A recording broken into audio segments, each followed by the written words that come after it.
నమస్తే. నేను మీ మేరకు రాజేష్. ఇక హరీష్ రావు మాట్లాడుతుండు. ఏమంటుండంటే బాధితులను ఇల్లు ఖాళీ అని చెప్పి ప్రభుత్వం నోటీసులు ఇస్తుంది అని చెప్పి మాట్లాడుతుండు. బాధితుల తరపున మేము గుట్లాడతామని మాట్లాడుతుండు. హరీష్ రావు గారు గత 10 సంవత్సరాలలో మీరు ఎక్కడెక్కడ కనీసం ఈ ప్రభుత్వం అన్న నోటీసులు ఇస్తుంది. మీరు నోటీసులు ఇవ్వకుండా పోలీసుల యంత్రాంగాన్ని మీ గుప్పెట్లో పెట్టుకొని మొత్తం రాత్రుల ఊర్లు ఖాళీ చేయించారు. మీకు తెలియదా హరీష్ రావు గారు? ఇగో చెప్తుండు, మూసి ప్రక్షాళన కాదు, ఇది రియల్ ఎస్టేట్ దోపిడీ. మూసి ప్రక్షాళన కాదు, ఇది రియల్ ఎస్టేట్ దోపిడీ అని చెప్పి హరీష్ రావు అంటుండు. మరి మీరు వేసింది ఏంది ఇప్పుడేమో రేవంత్ రెడ్డి ఏం చెప్తుండంటే మూసీ నది పునర్విభజన చేసి మూసీ నది కింద ఉన్నటువంటి పేద ప్రజలకు వాళ్ళకు మెరుగుపరిచే విధంగా ఇళ్లను కూడా కట్టిస్తామని చెప్పి రేవంత్ రెడ్డి చెప్తుండ్రు. మరి మీరేమో రియల్ ఎస్టేట్ కు సంబంధించి అని మాట్లాడుతుండ్రు.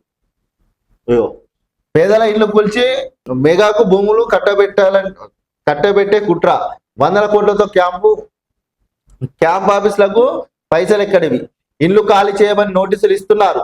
బాధితుల పక్షాన అసెంబ్లీలో ప్రభుత్వాన్ని నిలదీస్తాం. మాజీ మంత్రి హరీష్ రావుకు కౌంటర్ గా మన చామల కిరణ్ కుమార్ రెడ్డి కూడా చెప్తుండు. ఈయనేం చెప్తుండు, హరీష్ రావు మాటలు నమ్మద్దు, గాంధీ సరోవర్ కట్టాలనే ఆలోచన ప్రభుత్వానికి లేదు, 30 మీటర్ల బఫర్ జోన్ కోసం ఆదేశాలు, గతంలో కమిషన్లు తీసుకొని పర్మిషన్లు, మధు పార్కు రీజ్ అపార్ట్మెంట్ వసూళ్లను హరీష్ తప్పుదోవ పట్టిస్తున్నారు. ఎంపీ చామల కిరణ్ కుమార్ రెడ్డి. హరీష్ రావు చెప్పురిగా, ఇటు నువ్వు అన్న మాటలకు, ఇటు చామల కిరణ్ కుమార్ రెడ్డి అన్న మాటలకు మీరే సమాధానం చెప్పురు. మరి ఇక ఊకేమేమంటే వీళ్ళ పని లెక్క తిడుతున్నారు, ఇక పని మనసులు అన్నమాట, ఇక ఏదో రకంగా ముందరికి వచ్చిర్రు అని చెప్పి మాట్లాడుతూ ఉన్నారు కదా. చామల కిరణ్ కుమార్ రెడ్డి అన్న మాటలకు మీరు సమాధానం చెప్పుర్రి. కాంగ్రెస్ ప్రభుత్వము కేవలము మూసి ప్రక్షాళన చేసి మూసి కింద ఉన్నటువంటి పేదలకు మంచి ఇళ్లను కట్టించి మేము మూసిని పునర్విభజన చేస్తామని చెప్పి మరి వీళ్ళు మాట్లాడుతారు. మీరేమో కాంట్రాక్టుల కోసం, రియల్ ఎస్టేట్ల కోసమే మూసి ప్రక్షాళన చేస్తా అని చెప్తారు. హరీష్ రావు గారు ఏమేమైనప్పటికీ కూడా గతంలో మీరు చేసినట్టు విధంగా మాత్రం ప్రభుత్వం అయితే చేస్తలేదు.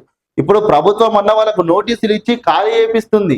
కానీ మీరు నోటీసులు ఇవ్వకుండా మీకు ఇష్టానుసారంగా పోలీసులను మోహరించి పోలీసులతోనే ఖాళీ చేయించిన ఘనతలు మీ కాదా? బీఆర్ఎస్ పార్టీ అధికారంలో ఉన్నప్పుడు మాటలు మాట్లాడే ముందు హరీష్ రావు గారు ఆలోచించుకొని మాట్లాడరు కొంచెం.